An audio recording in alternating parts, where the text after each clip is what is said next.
Hi folks, welcome back to Hey Dad, or for the first time, I want to do a follow-up video about the phenomenon of heated rivalry. How's it going? And what is its impact on queer men in general?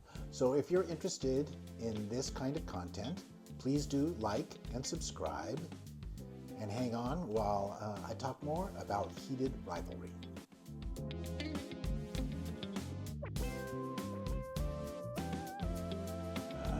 This is a big phenomenon, this show is.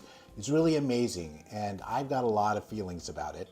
And so I've actually written out a script because I want to feel like I am touching on everything that I'm thinking about and feeling about. I think the phenomenon that's really spread worldwide about what this piece of media says is wonderful. And at the same time, being who I am, older, cis, gay male, I also don't trust this phenomenon, this cultural thing that's spread across the world. I feel like there's a backlash that's coming. Like the other shoe has not dropped. Because honestly, there's always a backlash. There is always a backlash to this sort of thing. I fear the quiet out there from conservatives and heterosexuals. There's a community of readers and watchers for Heated Rivalry, which is, honestly, mostly cis-het women. And you know what? It's really not a safe space for queer men. Even though Heated Rivalry is about queer men. I think there's signs that a backlash is growing, and they're starting to show up, both online and in physical spaces, real spaces. A kind of, we don't want you here, you are not part of us. You don't belong here kind of backlash, a rejection. Most male-male romance authors identify as straight women, and they are from outside the queer male experience, but they write about it. And I don't think that's a bad thing. I think a good author can write about characters that do not reflect their personal experience because they have done the work, they've done the research, they've asked the questions, they've learned. But I do feel it's okay as a gay man to question the authenticity of writing about the gay or queer male experience. I think Rachel Reed has managed to create these characters that are fictional but really ring true and put their emotional experiences as queer men within a romantic genre context. And let's face it, the romance genre, it is a fantasy genre. It is not real. It may have basis in reality, but in its wholeness, it is not reality. But her books are being read mostly by straight women, many of whom are bringing their own limited experience with gay men, and they're interpreting these characters through that lens, that kind of rose-colored lens, or that kind of self-focused lens, where they only really are interpreting with their personal experiences in the background. It's basically like wearing blinders when they see and interact with real gay and queer men in the real world, and they have this experience of a fantasy in their background, coloring their interpretation. Our lives, queer men, our lives are real. We are not fantasy romance characters. Queer spaces, and so when I'm thinking of this, I'm thinking of mostly like bars and restaurants that are queer identified. These spaces are not designed for straight women who, even if they love gay men, they are not designed for you. Your bachelorette parties and girls' nights out parties are not the focus of a gay man's club or bar. That is not who those spaces are supposed to serve. They're not safe spaces for you. I'm hoping they feel safe. I certainly would want that. But that's not what they're designed for. They're designed to be spaces for queer men or queer people in general. So I would ask, in the context of this like genre of male-male romance writing, there's a real danger here of fetishizing gay men and their intimate relationships. And I would ask, please, don't do that. Or at least recognize when you are. When you are seeing us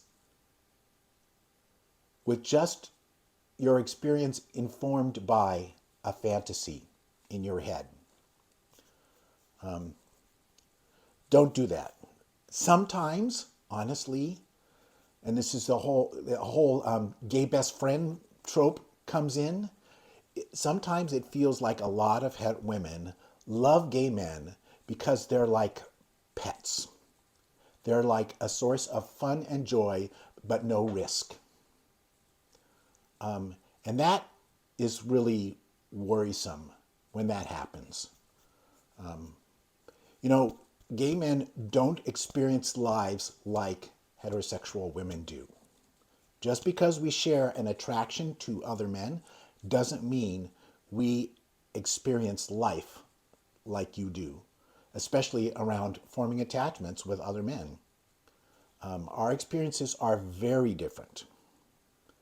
And there can be a trap of thinking that, oh yeah, we're the same because we worry about patriarchy, we worry about consent.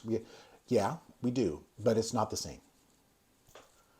Our lives are not parallel. And I might suggest, when you're appreciating something like this particular story, Heated Rivalry, and the genre in general, instead of expressing your attachment to these characters and, do that. Love the characters, love the plot, love the yearning and the longing. Oh, that's wonderful. Also, could you ask questions about the reality? Could you show interest in what it's really like for queer men to experience attachment, to wish and hope? It's real. I feel a need to look at my notes here because this is an emotional thing. What are you missing when you view this kind of media? What are you not seeing that you're not aware that you're not seeing? Ask questions about the real life of experience of other gay men. Please don't just reject them, because when they voice their opinions or their feelings, it doesn't fit with your interpretation of how it should be. Ask about our attachments, our intimacy, our mental health, our disappointments and struggles. And please listen. When you ask those questions and you get an answer, please listen. To me, the most powerful moment, there are so many of them in Heated Rivalry, but to me, the most powerful moment that involves basically a gay man and an important woman in his life is that scene between Shane and his mother. Okay, I'm going to get emotional. And she apologizes to him for not creating a safe space for him.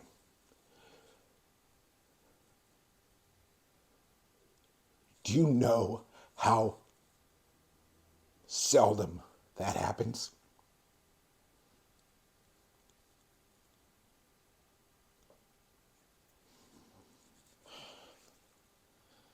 That is very powerful. And that was incorporated into the story by a gay man. That scene was not in the original book. And it is overwhelming because most of us never got that from an important woman in our life. You know, we get Rachel included the scene with Rose where she clocks that Shane is gay and is accepting of it and not resentful that he, in essence, used her. She's understanding. That's wonderful. It's wonderful. It's great that Jacob Tierney also incorporated Svetlana more fully as an accepting, important female character in Ilya's life. And then Shane has his mom too. But you know what? That kind of acceptance and apology is extremely rare, especially for those of us from an older generation. So I would ask that when you enjoy the romance genre and the media and TV about the queer joy, please be careful. This is not just about you. Thanks. Have a good day.